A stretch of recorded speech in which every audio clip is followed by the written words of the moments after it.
an independent agency. If that is the case, then what would be wrong with Joe Biden if that's the case, what would be wrong with Joe Biden saying, I'm going to order the Justice Department to go after my political enemies? Wouldn't there be nothing wrong with that, by your logic? It's been a bad week for CNN's resident MAGA stooge, Scott Jennings, who went viral for his public humiliation at the hands of his fellow guest, Catherine Rampell. But also this week, he suffered another humiliation at the hands of CNN host Abby Phillip, and this one, unfortunately, flew a bit under the radar, which means we need to talk about it. But before we do, if you end up liking this video and you want to support the channel, please be sure to hit the like, subscribe, and alert bells before you go. All right, friends, I've got one clip to show you here. It's about 3 minutes long, and it's so damn good. Scott Jennings is perhaps the most odious and smug MAGA Republican sycophant in mainstream media, and that includes the ones on Fox, okay? He is CNN's heel, their foil. He's the one that they employ to own the libs. And he's had a bad week. We discussed in a previous video how he tried to defend Elon Musk's hand gesture, which very strongly resembled a Nazi salute, and he was dared by Catherine Rampell to do it on air. Like, okay, listen, if it's so anodyne, if it's so, non-controversial, why don't you go ahead and do it, Scott? And Scott just melted on camera because she had him. Like, she won the debate right then and there because, of course, Scott wasn't prepared to give what strongly resembled a Nazi salute, just crumbling his arguments in real time. Well, about the same time, maybe the day before, Jennings was also on a panel about the direction of the Justice Department and Donald Trump's attempts to weaponize the Justice Department. And he gave the game away. And he got caught in real time by host Abby Phillip in a way which exposes his hypocrisy because he reversed course on a 4-year position that he held. We're going to play the clip and unpack it together. I just think that forgets the point that the Department of Justice and the attorneys in the department should act free from any political influence or will. But it's a department of the executive branch. The president appoints the attorney general. It works for the president, but does it not? But the Department of Justice does not work for the president. Yes, the Department of Justice works for the American people. No, it works for the executive branch. It's in the Constitution. It exists in the executive branch. The lawyers of the Justice Department work for the American people. You're acting like it's an independent branch of government. It's in the executive branch run by the president. I mean, yes, but the lawyers of the Justice Department work for the American people, not for the president of the United States, not the person in the office. So you don't think anyone in the executive branch is bound to the head of the executive branch? No. Here's the difference. Here's the difference, though. I think this is very critical. You have political appointees who serve at the pleasure of the president. They can be fired whenever, for whatever reason. The president doesn't even need to say why. These are career prosecutors. These are career inspector generals. There's actually a law that says that you cannot fire them without cause. I guess by what you're saying, then, if the former Department of Justice under Joe Biden actually acted under his, then there was nothing wrong with it. If everything, by your logic, if you apply it to the last administration, which I don't think is the case, then if Joe Biden wanted to go after Donald Trump because he wanted to go, the Attorney General should be able to do it, and there was no.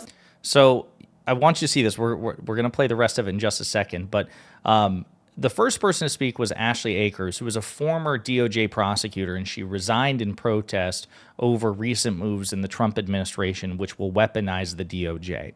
And then the second speaker was pointing out that there's some degree of separation between the DOJ and the president. Now, it is true that the DOJ is not a fully independent branch or agency. It is true that the head of the DOJ, the Attorney General, serves at the pleasure of the president. So in the broadest terms, yes, the DOJ works for the president.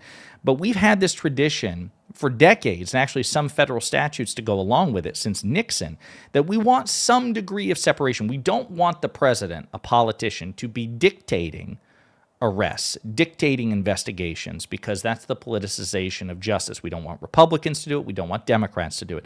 So Scott kind of had a point, and so did the person to whom he was speaking.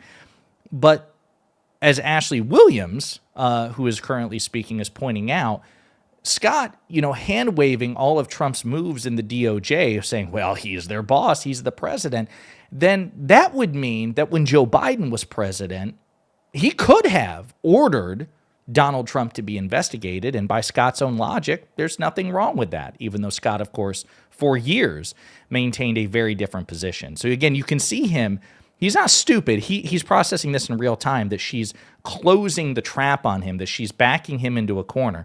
But it's Abby Phillip who actually pounces.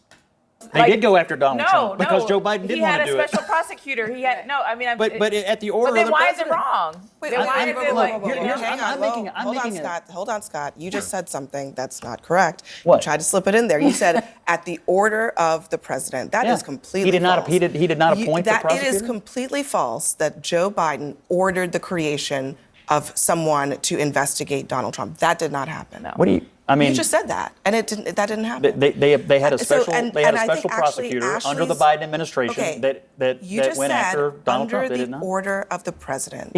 All these things are in the executive branch. I get that. This is my argument. I get the it is an Rock executive part of it, branch, Scott, and the president's at the top of you it. have no evidence that Joe Biden ordered the investigation. He said on the record multiple times that Donald He did Trump not- should have been thrown in okay, jail, and so said that Merrick if you Garland think- failed by not doing If it. Ashley's He didn't say that on the record. Those were comments that he said to advisors that were leaked.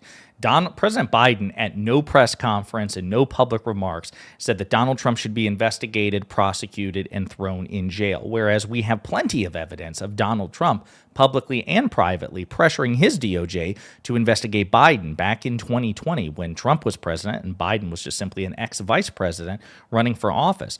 Again, I love pointing this out because when Trump was president, not only was he doing it publicly and not only was he demanding that Biden be prosecuted weeks before the 2020 election, where President Biden would defeat Donald Trump, Trump was also advocating for the prosecution of former President Barack Obama, thus again proving the hypocrisy and lack of principles.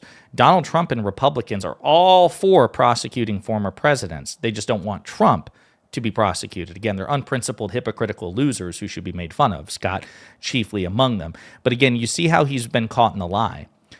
Well, you said that Joe Biden gave the order. There's no evidence that Biden gave the order. It was Merrick Garland who gave the order for a special counsel to be created under the Biden administration. But even if that were all true, Scott, again, as Ashley Williams points out, by your own logic, there's nothing wrong with that. This point is correct. That you think that it's just fine for the President of the United States to order whatever investigation he wants. What's wrong with that? I think I am making a simple personnel argument. No, what's wrong with it? The Justice No, no, Department no. exists in the Hold on. executive branch, Hold on. and it exists under the president. Well, it is not an if it is- independent agency. If that is the case, then what would be wrong with Joe Biden? If that's the case, what would be wrong with Joe Biden saying, I'm going to order the Justice Department to go after my political enemies? Wouldn't there be nothing wrong with that, by your logic? Well, I don't think that there's any problem with the president as the head of the executive branch telling the Justice Department, I think things need to be investigated here. That is quite. But it's up to them. It's up to them to I decide think whether that's- laws I were think that broken. is quite an extraordinary acknowledgement after 4 years of agree. saying the Justice Department has been wrongly weaponized against Republicans. Right. You are now saying it's okay. I'm for not that saying it to should be happen. weaponized, but it doesn't exist separate from the president. It does not. You see again how he's trying to walk this back in real time. He's trying to have his cake and eat it too. And this is what I mean. There are so many MAGA Republicans out there who are actually pretty smart. Elected MAGA Ted Cruz is very smart. Scott Jennings is probably a smart guy. But this is almost like being the world's smartest flat earther. Sometimes the facts are arrayed in such a way that it doesn't matter how smart you are. Your defeat is inevitable. And that's what we're seeing here in real time. Scott Jennings will always lose the argument because he can't be consistent.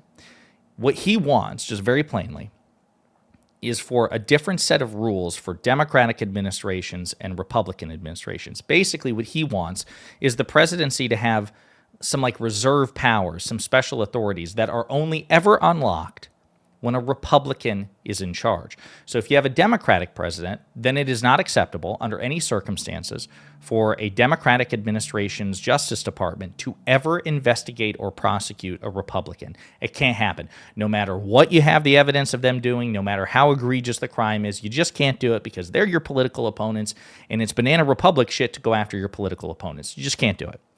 But a Republican administration is free. They get to unlock special levels of prosecutorial authority where they can go after sitting Democratic politicians, former Democratic presidents, because, again, Scott didn't give a damn that Donald Trump was calling for the prosecution of Barack Obama, a former president, back in 2020. He doesn't give a damn that Trump has signaled that he might try in vain to go after President Biden now that Biden's out of office.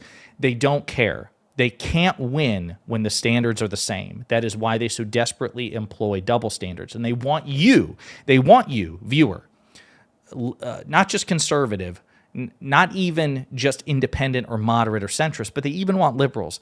They want you to buy into the pressure of grading Republicans on a different standard. That's what they want. That's the only way they can ever win the argument.